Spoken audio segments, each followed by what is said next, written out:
Olha só, é uma situação a nível nacional, então, né? O problema não é local, mas a nível nacional. E é algo que a gente vem batendo aqui para essa consciência do poder público, né? De bons legisladores, para que possa estar pensando essas questões, né? De sustentabilidade, de meio ambiente, porque são fundamentais. A gente vê um ciclo que vai seguindo e que a gente não consegue ver um ponto positivo. São pequenos demais ainda, mediante o tamanho da demanda, né, que precisaria ser atendida Eu com acho até, urgência. Helene, que a questão de legislação, a gente até tem, né? A Malu pode falar melhor do que eu, que é advogada, tá, sempre lutou para que a gente, eu lembro que a gente falava, vamos enxugar gelo, e um dia ela falou, não, nós temos que ir lá na base, nós temos que fazer leis que vão impedir certas coisas de acontecerem. Eu me lembro da Maria Lúcia falando isso, e o Abrigo dos Bichos sempre trabalhou para que tivessem legislações, né, que nos garantisse, por exemplo, garantisse o tratamento de animais com leishmaniose, foi o abrigo que fez, né? Então, assim, as legislações a gente até tem, agora a questão é de execução. Executar. Era exatamente a pergunta que vinha na sequência para você. Como que vem ocorrendo esse avanço na legislação voltada à proteção animal? Mariana, é até a pergunta que estava aqui, ó, na pauta já para ser feita para Eu você. acho que a Malu pode falar bastante da legislação, ela conhece bastante, eu conheço um pouco mais da legislação ambiental, da proteção né, da fauna do meio ambiente, né?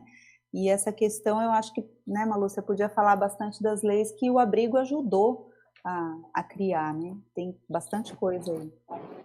Vamos ouvir então a Maria Lúcia falando sobre isso. É uma coisa que eu falo sempre, assim, leis nós temos, já temos bastante leis. Aliás, nem precisaria de lei, gente, tem que tomar vergonha na cara, tem que ter bom senso, tem que ter caráter. Para quê? Quer dizer que você tem que ter uma lei para você fazer o correto? Então você é mau caráter. Se a pessoa tem que ter lei para isso, gente, começa por aí.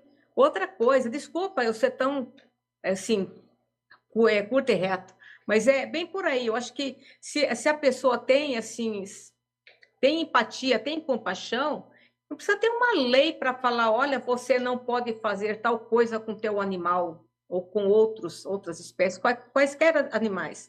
Então, é uma coisa que já começa errado aí. Outra coisa, tem a Declaração Universal de Direitos dos Animais, que é de 1978.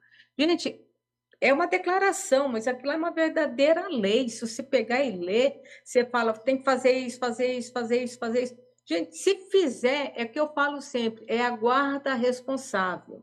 Se a pessoa exercitar a guarda responsável, fica tudo muito bem. Porque nós temos leis municipais, temos estaduais, temos federais. Inclusive, agora, de um tempo para cá, eu tenho percebido, assim, e como eu falei, esse avanço, né?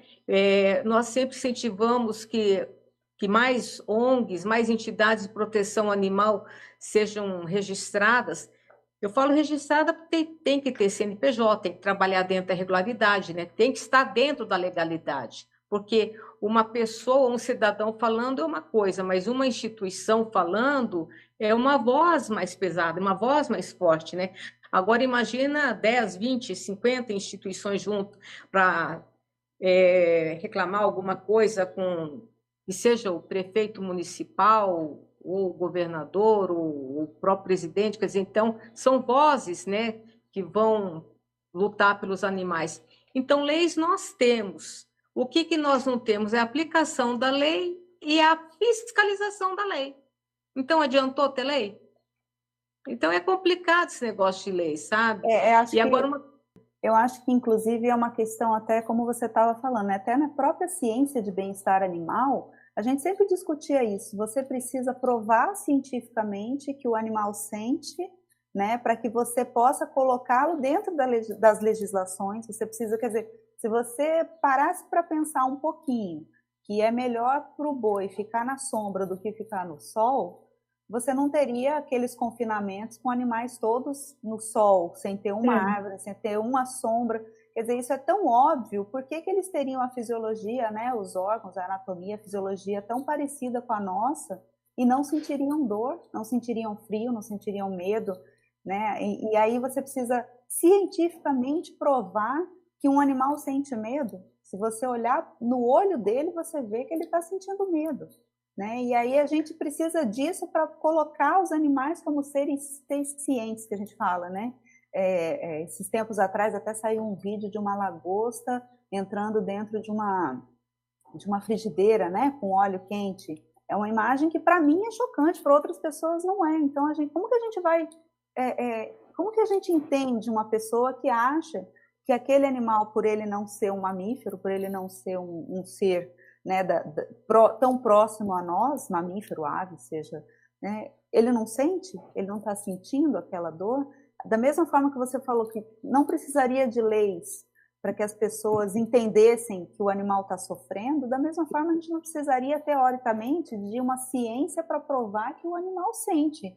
Se ele é tão parecido conosco, por que a gente precisa desse tipo de artifício, leis, artigos científicos e tal, para entender e para protegê-los, né? A gente não pode simplesmente ver que eles estão sentindo e ter vergonha na cara, como você falou, e proteger, né, todas essas espécies. É muito estranho isso ainda para mim, sabe? Esse vídeo que circulou na internet foi bem chocante. Foi a frieza do ser humano, né? Em tratar aquilo de uma forma como se fosse natural, não sendo natural. Nos despertou até, assim, em mim, vou dizer sobre mim, um sentimento de que o que o ser humano está se tornando, né? Na verdade, é o que a Maria Lúcia falou, sempre houve, né? Sempre teve gente que pegou um siri e colocou direto numa panela, né, na fritura. A diferença é que agora uma grande parte das pessoas que não viam essas imagens estão vendo, né? Então aí você fica chocado. Nesse ponto, as redes sociais estão ajudando a sensibilizar cada vez mais pessoas para a causa animal, que era uma coisa que sempre acontecia.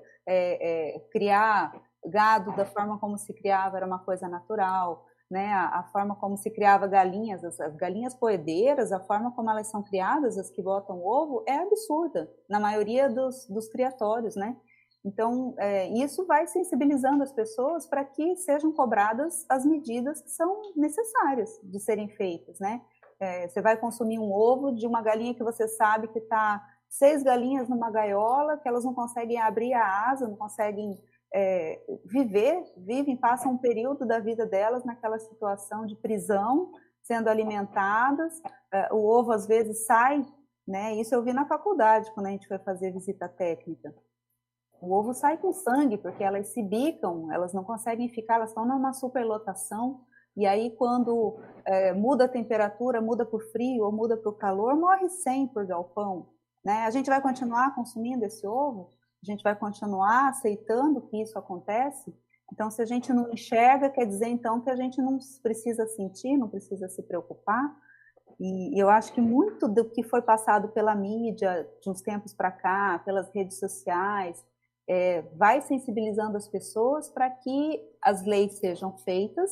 Porém, aqui no Brasil ainda a gente tem dificuldade para o cumprimento da legislação e de enxergar, de ver o crime onde ele está acontecendo.